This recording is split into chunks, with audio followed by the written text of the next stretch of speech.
Official certified kapuso na si Tom Rodriguez. Marami na nga siyang nakapilang projects at magkakaroon pa ng concert kasama ang cast ng My Husband's Lover. Yan ang chika ni Lars Santiago. Alas 8 na ng umaga natapos ang taping sa My Husband's Lover ni Tom Rodriguez. Pero hindi mababaka sa kanya ang pagod nang pumirma ng exclusive contract sa GMA. Pumirma para sa Kapuso Network sina GMA Chairman and CEO, Attorney Felipe L. Gozon, President and COO, Gilberto R. Duavit Jr. at OIC for Entertainment TV, Lilibeth Razonable. Kasama namang lumagda ni Tom, ang manager niyang si Popoy Caritativo. Unreal.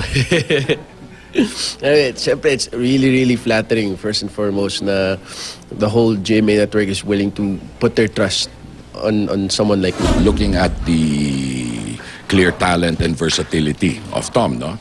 Sa kasalukuyan, ang ating drama group are already looking at additional programs for Tom to do after My Husband's Lover. Meron ding malaking interest ng ilang mga producers sa Amerika na that they travel with the cast and do musical presentations or other shows there. Siyempre, tuloy-tuloy ang mga dramas niyan. Kasi nakita naman natin na kung gaano siya kagaling. So, we will definitely create more memorable characters for Tom. Punong-puno ang schedule ni Tom ngayon at ito raw ay utang na loob niya sa My Husband's Lover na talagang nagpatingkad ng kanyang pangalan.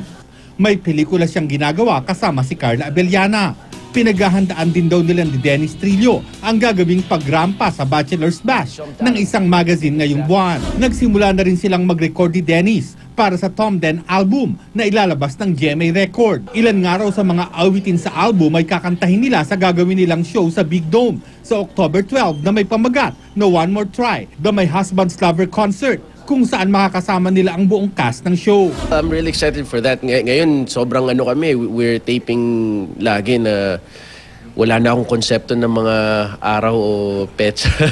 Kaya gulat ako, pero I know it's coming soon. So we're really excited to put on the show for the people naman. Dapat din daw abangan ang weekender ng Telebaba drama na ito at ang mangyayari sa susunod na linggo dahil mayroon na naman silang pasabog sa istorya. Weekender namin, napakalaking pasabog. Kaya feeling ko the viewers should not miss this revelation. Basta yung masasabi ko lang, when I read the script, I cried. Lars Santiago, updated sa Showbiz Happening.